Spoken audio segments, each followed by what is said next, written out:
Hay dos tipos diferentes, o hay varios tipos diferentes de calderas, pero básicamente son calderas tradicionales y calderas de condensación. Las calderas tradicionales, que son las que se han venido instalando en España hasta hace 3-4 años, no mucho más, que es cuando realmente empezó la concienciación medioambiental, eran calderas atmosféricas o estancas, que en cuanto a seguridad había diferencia, pero que básicamente tenían un componente común, y es que solamente aprovechaban una parte del poder energético del combustible, lo que se denomina técnicamente calor sensible.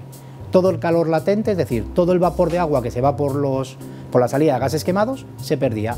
Fácil de entender, cuando yo quemo un combustible, me da un poder energético para calentar agua caliente, por ejemplo, pero la chimenea sale caliente. Bueno, pues todos esos humos a esa temperatura es algo que pierdo, y en esas calderas tradicionales perdía mucha de esa parte en esa chimenea. En contra de estas calderas tradicionales han nacido las calderas de condensación, que el principal componente o la cualidad de este tipo de calderas es que aprovecha en su totalidad el poder energético del combustible. Al resumen, ¿por qué una caldera de condensación puede llegar a tener un rendimiento de un 109% cuando una caldera tradicional se queda en un 90-91%, es decir, casi un 20% más? Básicamente porque aprovecha todo el calor energético que tiene el combustible en su interior, porque aprovecha el calor sensible y el calor latente, es decir, la salida de gases pasa a ser casi fría, porque todo el calor que se escapaba en las calderas tradicionales por la chimenea, la caldera de condensación lo aprovecha. Aumento el rendimiento, consumiendo menos obtengo lo mismo, la misma temperatura de agua, y únicamente tiene un pequeño inconveniente, y es que ese aprovechamiento de la salida de gases genera una condensación. Esto significa que en la parte inferior de la caldera yo tendré que tener una recogida de condensados para llevarme ese agua de condensados a un desagüe, simplemente. Todo combustible tiene un calor sensible y un calor latente. El calor sensible es el que yo necesito dar al agua, por ejemplo, para aumentar su temperatura a 1 grado. Y el calor latente es el calor que se va al quemar un combustible por la salida de gases. El calor sensible siempre se aprovecha, porque es lo que yo quemo y aumenta la temperatura del agua, y el calor latente es el que se escapa por la salida de gases. ¿Cómo puedo aprovecharlo? Pues una vez que esa salida de gases se me va a ir, lo aprovecho y lo vuelvo a reconducir al interior de la caldera. ¿Por qué hasta ahora? Porque parece obvio, y dice, bueno, pues eso ya se sabía desde hace mucho tiempo, y es verdad. ¿Por qué no se hacía antes? Bueno, no se hacía antes por algo, y es porque al volver a pasar los gases quemados por mi propia caldera, yo puedo tener vapor de agua en suspensión, y eso me generaría corrosión, que ese es uno de los motivos por los cuales la caldera de condensación, su construcción interna es totalmente diferente, porque tiene que estar hecha de materiales que sean susceptibles de poderse corroer y que no le afecte, con lo cual siempre van o en acero inoxidable o aluminio importante. Por eso hasta ahora no se usaba y ahora sí. Debido al ahorro de combustible, hay un aspecto fundamental que sale por derecho, y es la cantidad de emisiones contaminantes que yo me ahorro de emitir a la atmósfera.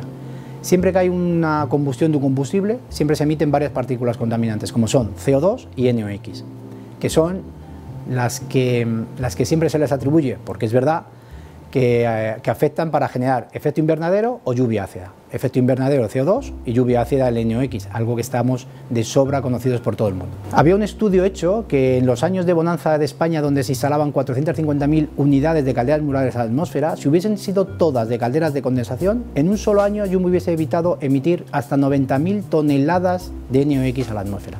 Porque es importante reseñar que estas calderas de condensación son denominadas clase 5 NOx, la mejor calificación posible de emisiones, la que menos emite. Bueno, pues como hemos comentado y hemos llegado a una misma conclusión, que las calderas de condensación es la mejor solución para generar calefacción, para generar agua caliente sanitaria, para emitir menos partículas contaminantes y para ahorrar, al menos ver una por dentro, ¿no?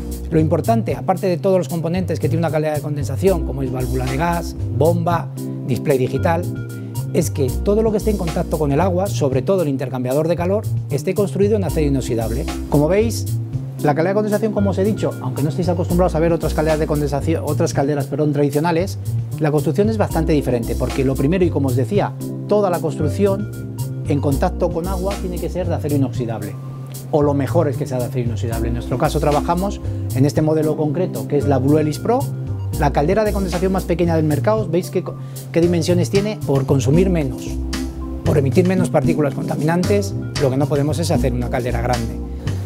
Una especie de silenciador para provocar un ruido mucho menor aún, y luego todos los componentes, display digital amplio, todos los componentes que genera una caldera, que en este caso además, como veis, para el mantenimiento tiene una gran ventaja, y es la cantidad de espacio que existe para poder realizar ese mantenimiento de forma simple y sencilla. Algo muy importante, porque las calderas, buenas o malas, condensación o no, requieren, o sería ideal, tener un mantenimiento anual.